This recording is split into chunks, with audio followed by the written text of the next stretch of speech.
तो light is the form of energy which enable us to see the object. मतलब जैसे कि अगर मान लो सपोज करो यहाँ पे कोई ऑब्जेक्ट रखा हुआ है और यहाँ पे आप खड़े हुए हो, तो सबसे पहले लाइट आती है, ऑब्जेक्ट पे पड़ती है, आपकी आंखों पे पड़ती है और आप इस ऑब्जेक्ट को देखते हो।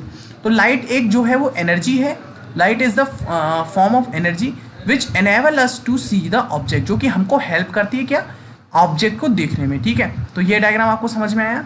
Okay, in this chapter we will study the phenomena of reflection. तो हम इस चैप्टर की बात करते हैं रिफ्लेक्शन की, तो इसमें वही फिनोमिना को डिस्कस करेंगे कि जो हमारी इमेज बनती है वो कैसे बनती है। जैसे आपके सामने एक कोई मिरर रखा हुआ है और आप इसमें जाके खड़े हो जाते हैं और मिरर में आप देखते हैं कि आप स्मार्ट लग रहे हैं, नहीं लग रहे हैं, तो आप देखते हैं जस्ट इतना ही पीछे आपकी एक वर्चुअल इमेज बनती है। ठीक है, मतलब कि जस्ट इतनी ही दूरी पर आपकी तरह दिखने वाला एक इंसान आपको शीशे में दिखाई दे जाता है, तो वो फिनोमिना ही रिफ्लेक्शन कहलाता है। तो reflection, do you know about understand by reflection? The reflection is the phenomena, so we can observe a image, self image by a plane mirror. ठीक है, understand, we can understand different types of reflection. तो reflection यहाँ पे कई types के होते हैं। देखो, रिफ्लेक्शन एक ही टाइप का होता है, लेकिन हमारे प्रोसेस जो है, मतलब रिफ्लेक्शन को पढ़ने के टर्म्स अलग अलग हैं। मतलब कि टर्म्स की बात करेंगे, जैसे आपका प्लेन मिरर हो गया, ठीक है, स्पेरिकल मिरर हो गया, तो प्लेन मिरर और स्पेरिकल मिरर। अब स्पेरिकल मिरर पे यहाँ पे पूरा का पूरा कॉन्सेप्ट आ जाता है, यानी स्पेरिकल मिरर आपका बहुत इंपॉर्टेंट है। प्लेन मिरर तो बहुत आसान है, बहुत छोटा सा कॉन्सेप्ट है, आप आसानी से समझ जाएंगे। ठीक है, ठीक है।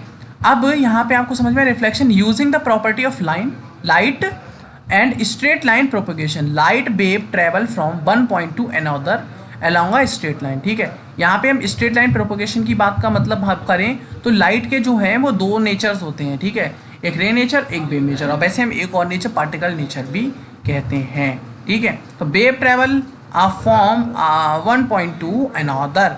ठीक है, तो particle nature and wave nature, दो नेचर हम लाइट के यहाँ पे पढ़ेंगे। रिफ्लेक्शन ऑफ लाइट की, रिफ्लेक्शन ऑफ लाइट, तो reflection of what is reflection of light, तो what is reflection of light. तो when light is allowed to fall on highly polished surface such as a mirror, most of light get reflected। कहने का ये मतलब है, देखो, when light allowed to fall highly polished surface, जब light किसी highly polish surface पे गिरती है, मतलब जैसे कि आप ये देख रहे हैं, ये लाइट जो आपकी है ये हाईली पॉलिश सरफेस पे, ये देखिए, ये आपके पास एक, ये क्या था, गिलास था।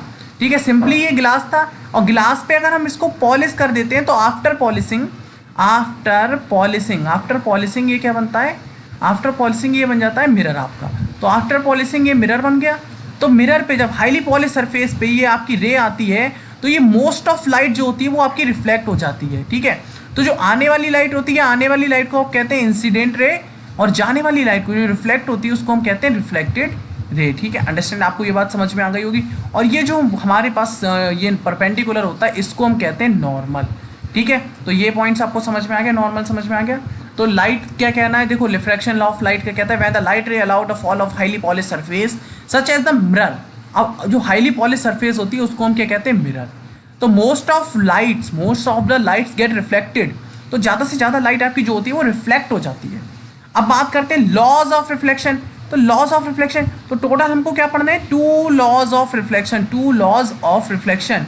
यहाँ पे आपके रिफ्लेक्शन के जो है वो टू लॉज होते हैं, मतलब कि दो नियम आपको रिफ्लेक्शन के पढ़ने हैं। तो फर्स्ट लॉ क्या कहता है, तो फर्स्ट लॉ कहता है कि ये आपका जो ये वाला एंगल है, ये angle I is always equal to होगा एंगल आर के। ठीक है, एंगल आर, और आई जो है वो आपका होता है इंसिडेंट एंगल। आई जो होता है वो होता है आपका इंसिडेंट एंगल, और आर जो होता है आपका ये होता है आपका रिफ्लेक्टेड एंगल। तो रिफ्लेक्टेड एंगल जो है वो नॉर्मल और रिफ्लेक्टेड रे के बीच में बनता है रिफ्लेक्टेड एंगल। तो इंसिडेंट एंगल जो फॉर्म होता है वो नॉर्मल और एंड इंसिडेंट रे के बीच फाइंड होता है, और रिफ्लेक्टेड एंगल जो है वो नॉर्मल और रिफ्लेक्टेड रे के बीच फाइंड होता है। ठीक है, अब देखो थोड़ा सा और समझने की बात करो, सेकेंड लॉ की बात करते हैं। तो second law says that the incident ray reflected ray and normal. अब आप समझने की कोशिश करो थोड़ा सा, incident ray, reflected ray and normal. तो इंसिडेंट रे, रिफ्लेक्टेड रे और नॉर्मल। यहाँ पे इंसिडेंट रे क्या है, आप देखो इंसिडेंट रे, तो ये आपकी जो रे है वो आपकी क्या है, इंसिडेंट रे। ये वाली जो आपने पढ़ी थी ये इंसिडेंट रे थी। अब रिफ्लेक्टेड रे क्या है, दिस इज तो रिफ्लेक्टेड, मतलब जो आपकी प्रकाश लाइट, तो जो लाइट था, लाइट थी जो आपकी रिफ्लेक्ट हुई, तो ये है आपकी रिफ्लेक्टेड रे। तो incident ray and reflected ray, तो incident ray, reflected ray, and ये आपका जो ये नॉर्मल बनना है, ये नॉर्मल, ठीक है, ये नॉर्मल जो आपका ड्रॉ हो रहा है नॉर्मल, तो ये incident ray, reflected and normal to the reflecting surface at the point of incident lies in the same plane. ये रिफ्लेक्टिंग सरफेस पे इंसिडेंट पॉइंट पे ही लाइज करते हैं। तो आपको I hope second law clear हुआ होगा। The incident ray, reflected ray and the normal to the reflecting surface, किसी भी रिफ्लेक्टिंग सरफेस पे, या फिर आप प्लेन कह सकते हो, रिफ्लेक्टिंग सरफेस की जगह पे प्लेन कर सकते हो, at the point of incident in the same plane, image form by a plane mirror. अब देखो सबसे पहले यहाँ तक आप समझ लो, ये दो लॉ आपने पढ़ लिए। इसके बाद हम आते हैं नेक्स्ट पॉइंट पे, image form by a plane mirror. अब इमेज कैसे फॉर्म की जाती है प्लेन मिरर की हेल्प से। आई होप इतने कॉन्सेप्ट्स आपको समझ में आया होगा अच्छे से। अब image form by a plane mirror, तो image form by a plane mirror देखो सबसे पहले आपको पता है, आप यहाँ पे ये आपका प्लेन मिरर है, this is your plane mirror, ठीक है। अब ये प्लेन मिरर आपका ये कुछ इस टाइप का प्लेन मिरर है, इस पर हमने पॉलिश कर दी है, ठीक है। तो पॉलिश, आफ्टर पॉलिशिंग ये मिरर बना होगा, ये देखिए ये पॉलिश की हुई है, इस टाइप से हम दिखाते हैं। और यहाँ पे एक स्मार्ट से आप खड़े हुए हो, और ये आपकी इमेज भी स्मार्ट से ही बनेगी वैसी, ठीक है। बनेगी नहीं बनेगी, तो भाई ये आपकी इमेज हो गई।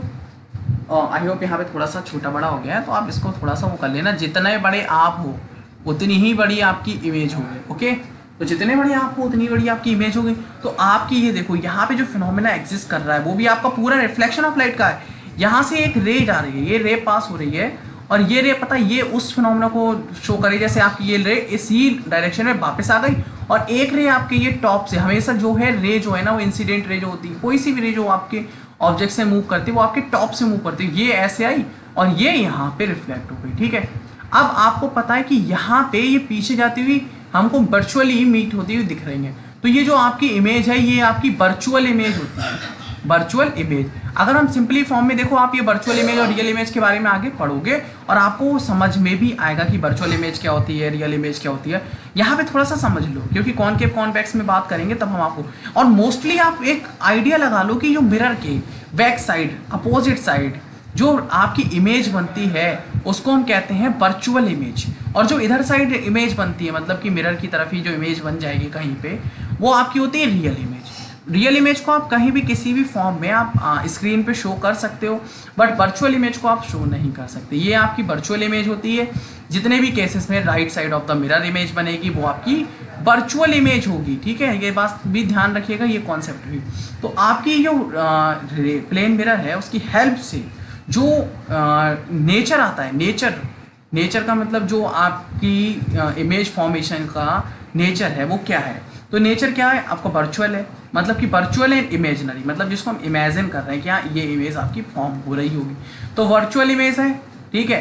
इरेक्ट मतलब आपकी ये सीधी इमेज है, कई सारे केसेस होंगे उसमें आपकी नीचे उल्टी इमेज बनेगी, ठीक है, तो ये आपकी सीधी इमेज है, तो दिस इज इरेक्ट। तो virtual and erect image.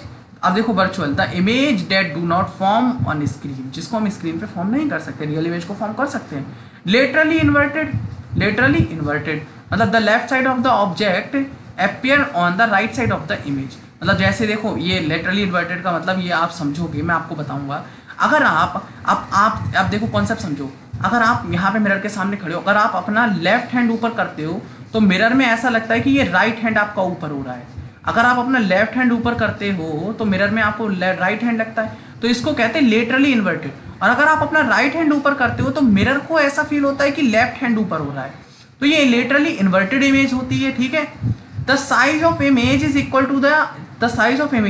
To the object. अब आप बताओ, कभी भी आप जब अपने मिरर के सामने खड़े हुए हो एंड जब आप स्टैंड होते हो मिरर के सामने, तो आप छोटा तो इमेज बन नहीं जाता कि आपकी हाइट मिरर में छोटी लगने लगी हो, तो इक्वल इमेज बनता है। Size of image is equal to the object, मतलब कि इमेज की साइज जो है वो ऑब्जेक्ट के बराबर ही होती है। The image formed as the behind the mirror as the object is the front of it. अगर ऑब्जेक्ट मिरर के सामने है, अगर ऑब्जेक्ट जो है वो मिरर के सामने है, तो इसकी इमेज जो है वो उसके जस्ट पीछे बनेगी।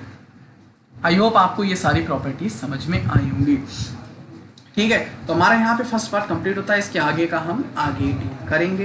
पार्ट बाई पार्ट भी आप अगर वीडियो को देख रहे हैं तो बहुत अच्छी बात है, और आप